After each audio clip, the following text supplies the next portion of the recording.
चरित्र बनाना, वो जो कैरेक्टर चाहिए ना, वैसे कैरेक्टर जब तक नहीं बनेंगे ये समाज में उसका कोई बदलाव नहीं आएगा। सोचने वाली जनरेशन चाहिए जो बच्चे सवाल पूछें और सोचते रहें। ये ऐसे बच्चे हमें चाहिए जो कि अनफॉर्चुनेटली ज़्यादातर स्कूलों में, मतलब एटलीस्ट मैं जहाँ से आई हूँ वहाँ पे तो ऐसे तो चुप रहो, जो बताया गया उतना करो, ये करो, इतना ही ये है ना, ये याद करके परीक्षा में लिखो, बट यू नॉट थिंकिंग। प्रथम करके अभी आज काफ़ी बड़ी संस्था हो गई हो, प्रथम के साथ मैंने काम करना शुरू किया तो उन्होंने मुझे उनके सल्लागार समिति पे रखा था, एडवाइजरी कमेटी, जो बीएमसी के साथ प्रथम के बीच में जो एक इंटरफेस था। तो पर वहाँ ज़्यादा नहीं चला वो, क्योंकि मैंने देखा कि यहाँ से बहुत अपैथेटिक एटीट्यूड रहा स्कूल्स में, क्योंकि उनको नहीं चाहते थे वो कि कोई बाहर से लोग आके उनकी त्रुटियाँ दिखाएं, क्योंकि किसी भी एनजीओ का प्रेजेंस रहना स्कूलों में, इन लोग जो यहाँ पे जो नहीं होता है वो दिख जाता है, वो उनको नहीं दिखाना था। बच्चों को अभी भी हम बोलते हैं कि हमने सोचा आपको आशा में आना कैसा लगता है, बोले बहुत अच्छा, हमको बहुत फ़ायदा हुआ। फिर ये फ़ायदा क्यों हुआ? क्योंकि किसी ने आपके बारे में, किसी ने आपकी सिचुएशन सोची।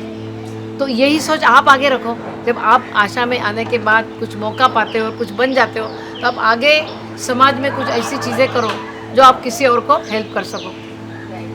और ऐसा करके उनको बोला जाता है कि you have to give back to the society, not to this आशा, but you have to give back to wherever you are on the अर्थ।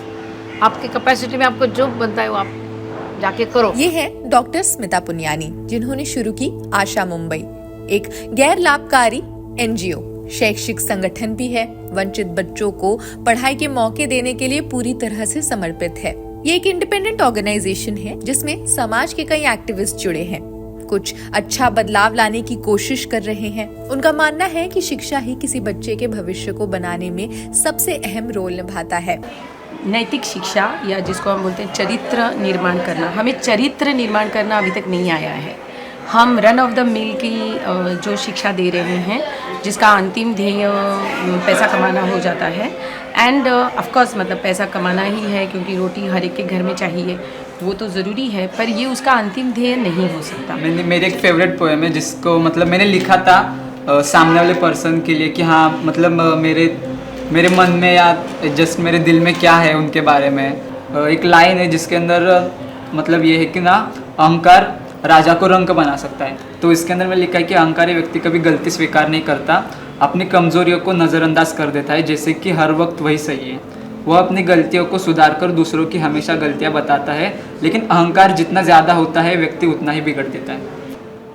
गांधी जी के बारे में और क्या बोलूँ मैं, वही है कि उनको वायलेंस पसंद नहीं था, वो बहुत ही एक नमपूर्वक इंसान थे। वो शांति से चाहते थे कि ये देश को आज़ादी मिल जाए, और उन्होंने जो किया उनको उसका फल मिला। आज हमारे नोटों पे उनका फ़ोटो है, इससे ज़्यादा और क्या मैं बोल सकता हूँ। बस इससे ज़्यादा मेरे पास और कुछ है नहीं उनके लिए बोलने का।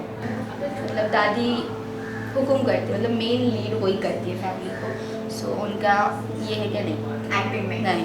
तुम लोगों की फैमिली में कोई ऐसा है एक्टिंग में? ऐसा कुछ है। एक्टिंग में जा सकते हैं?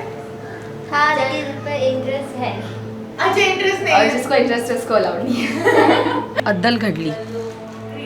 अद्दल घडली कोणाला? तो घरी आला, पराक्रम करून घरी आला। आता पराक्रम या युगात? हो, परधर्मीयांना शिक्षा करून आला। आईने कौतुक केले, बाबांनी कौतुक केले। हो, ते फार माजले आहेत साले, बाबा म्हणाले। त्यांना अद्दल घडवायलाच हवी, आई म्हणाली। बाबांनी री ओढली, मुलाची छाती अभिमानाने फुगली। आईला कळलं नाही, बाबांनाही कळलं नाही। त्यांनी कळत नकळत जे द्वेषाचं बीज रोवलं होतं त्याचा मोठा विषवृक्ष कधी झाला ते। छान चौकोनी कुटुंब होतं त्यांचं। मुलगा धर्म बचाव कामी लागला, हे बरं झालं। या समाधानाने दोघे झोपले। मध्यरात्री धाड धाड दार वाजू लागलं। बहीण धावत आईच्या खोलीत आली, घाबरली होती। बाबा, आई आणि ती दारापाशी आले। मुलाने दार उघडलं होतं। करता सवरता झाला होता ना तो आता। बाबा, आई, बहीण बाहेर यायच्या आत त्याला पोलिसांनी पकडलं। आई बहिणीच्या पायाखालची जमीन सरकली। काय झालं? माझ्या मुलाला का नेताय? त्याने काय केलंचा आक्रोश सुरू झाला। शेजार पाजार जागा झाला, तेही या सधन आदरयुक्त कुटुंबाचे हितेशी। पोलिसांचा रस्ता अडवून करू लागले चौकशी. का धरून नेताय? चांगला मुलगा आहे, धार्मिक आहे. पोलिसांनी व्हिडिओ दाखवला, चांगल्या मुलाच्या करतुती दाखवल्या. परधर्मीयांच्या मुलींना विवस्त्र करून त्यांच्यावर लैंगिक अत्याचार केले. सगळ्यांनी बघितले. आईच्या घशाला कोरड पडली. बाबांनी मान खाली घातली. बहीण रडू लागली. शेजारी आल्या वाटेने परत गेले. पोलीस सुपुत्राला घेऊन गेले. अच्छा, मैं पूछती हूँ कि तुम बजरंग दल जानते हो? हाँ, बजरंग दल जानता हूँ. तो तुम भी मतलब पार्टिसिपेट करते हो एक्टिविटीज में उनके? ऐसे मतलब सोशल एक्टिविटीज है जो मुझे लगता है कि जिसमें करना चाहिए, ऐसे सभी चीज़ों में नहीं. आईचं जग उद्ध्वस्त झालं. बाबांची म्हातारपणाची काठी हरपली. कुठे शिकला हा हे सगळं? कुठे शिकला हा हे सगळं करायला? एकदम असं अशाने धर्म वाचला की बुडाला? बहीण म्हणाली, तूच तर म्हणाली होतीस ना त्यांना अद्दल घडवली पाहिजे. घे, घडवली त्याने अद्दल. बाबा, तुम्ही म्हणाला होतात ना खूप माजले आहेत साले. घ्या, त्याने माज उतरवला.